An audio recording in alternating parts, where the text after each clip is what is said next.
Episode 2 of the Crisis on Infinite Earths saga has officially aired on the CW's Batwoman, and the series just keeps picking up speed from its tragic ending on Supergirl. We've got all the details about what went down in Episode 2 right here, but be warned, if you haven't seen it yet, there are some major spoilers coming your way. Now let's get into it.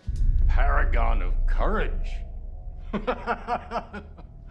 In the very beginning, we see the heroes toasting the heroic sacrifice that Oliver made, and the billions of lives he saved in the process. But not everyone is able to move on so quickly. Kara is not only mourning Queen, but her mother and all of the other citizens of Earth-38 who they weren't able to save. And yet, as Kate points out, there is a multiverse to save, so they have to get back to work. In order to do so, they need to be able to travel, so Lila ventures to Earth-74 to acquire a new Wave Rider. There, she finds Rory, retired and living in the old ship, trying to be a writer. Lila quickly recruits him into the fight for the multiverse. The Monitor presents the gang with some new information from the Book of Destiny. He tells them that they will need 7 heroes, who are beings of the purest will who can defeat the Anti-Monitor in the end. The Monitor also says that while the Book of Destiny can rewrite the past, it can't bring back Earth-38 or Oliver Queen. Though he's pretty vague about it, so we're still not giving up hope for a possible return of Oliver quite yet. He also says that, as the Anti-Monitor gets stronger, he will continue to become weaker,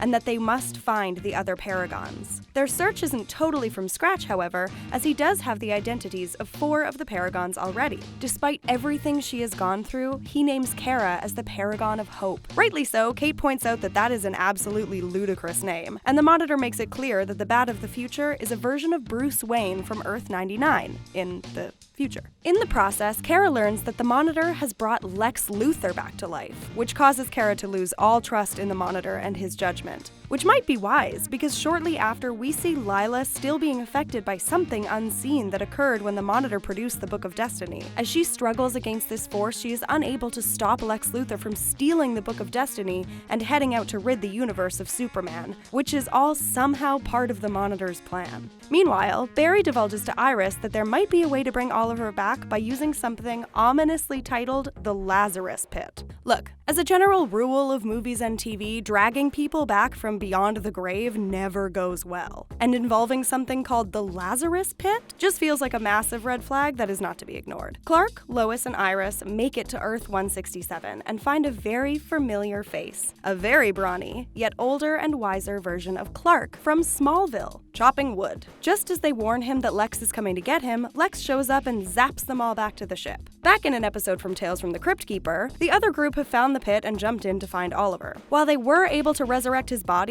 it turns out that his soul hasn't come with it, and he isn't what he seems, which they could have predicted if they had ever seen any scary movie or episode of Buffy the Vampire Slayer. These Crisis episodes have already exceeded all of our expectations. We can't wait for the others to come out. What do you think is going to happen in the next one? Will Lila start working with the Anti-Monitor? Who will be the next Paragon? Let us know in the comments, and don't forget to ring the bell and subscribe to keep up with all of our latest videos.